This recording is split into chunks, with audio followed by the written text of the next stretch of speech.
Good morning. I'm honored to dedicate this week of my 4,700-mile ride across America for hospice care. And I'm here with Sharon, who's going to talk a bit more about Marv as well as their experiences with hospice. Okay. So Sharon, welcome. And I was wondering if you can tell us a bit about Marv. Sure. Marv was one of the nicest people that I've ever met. He cared about other people more than he cared about himself. He wanted to make a difference in a small community. So he worked and had a job, but he gave his time to hospice and to the hospital.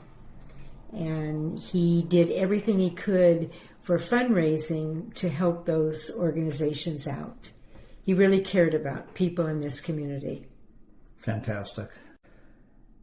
There's a whole lot that he did, and he did that over a long period of time as well, right? Yes, he did. He did it for like 35 years or close to 40 years before he passed away. Wow. If Marv was going to give advice to somebody, what would he say for how to live life to its fullest? He would say, wake up every morning and do your best and enjoy life. We both enjoyed life every single day. And he also felt that giving to other people was more important to him than for giving to himself. That's who he was, and that's how he lived. Mm-hmm. Yeah. If you had to use a single word, and a single word alone, to describe Marv, I know this might be difficult, what word would you use to describe Marv? Loving. He's a really loving person. He cared about other people. So loving would be the word I would say. That's a great place to start, and that kind of trumps all, and everything else is gravy from there. Huh? It is. Yeah. If you can do that, you can live a good life.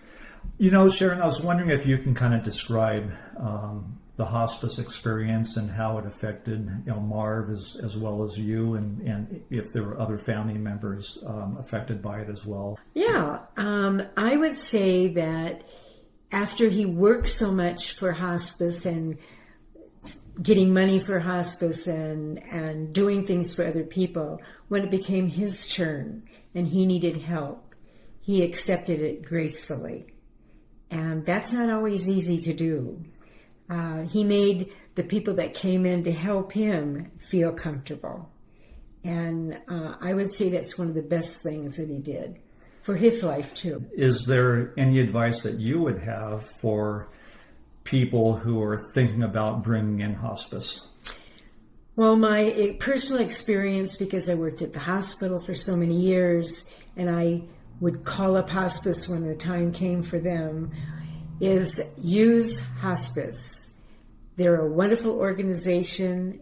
They treat you wonderfully, and you feel comfortable. You don't feel like it's an intrusion in your home. You feel like they've become part of your family. Yeah. And they treat you like family. They become a big part of your family because they're helping you and your family to make a transition to something different than you had. Yeah. I want to talk a moment about how people can learn more about hospice. And here in Amador County, it's simple enough to just look up Hospice of Amador and Calaveras. But for people who are living out of the area, the best thing to do is just Google hospice care near me, and a variety of locations will pop up. You can also talk to your primary care physician, who will be able to steer you the right direction as well. That's an important part, because for my husband anyway, we were so involved with the hospital along with hospice before that, that when the time came and his doctor said, I think you need hospice now, shortly or whatever, but they called up, his primary physicians called hospice and asked them to come and talk to us. And they did. So we felt comfortable. Yeah. We knew what to expect. And that's important. Yeah, and comfort seems to be the predominant theme about hospice care. So that makes complete sense. And that's I think fantastic. So. I think that it's not you're dying and hospice walks in. it's knowing who's going to take care of you at the end is important. Yeah. It really is. Yeah. And it's wonderful for the family, of course. Sure. This ride that I'm doing is to bring awareness to hospice as well as raise funds for hospice.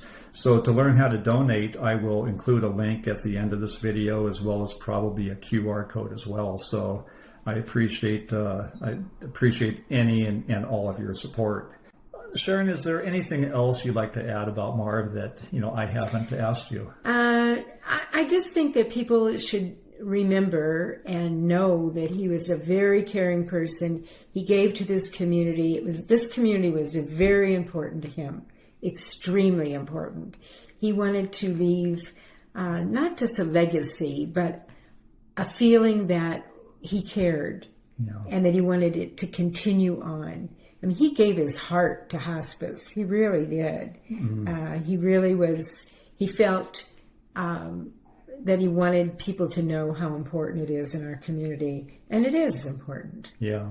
Yep. I want to mention that it's an absolute honor, and I really, truly mean an absolute honor, even though I didn't have the pleasure of knowing, you several decades ago, but I knew who you were, and I knew who Marv was. Right. But he sounds like a wonderful human being, and it's absolutely my honor to be dedicating this week to his memory as I continue my ride across America. And I appreciate it from the bottom of my heart. I really do. And he would feel so honored to be a part of it, really. So I thank you. Yeah.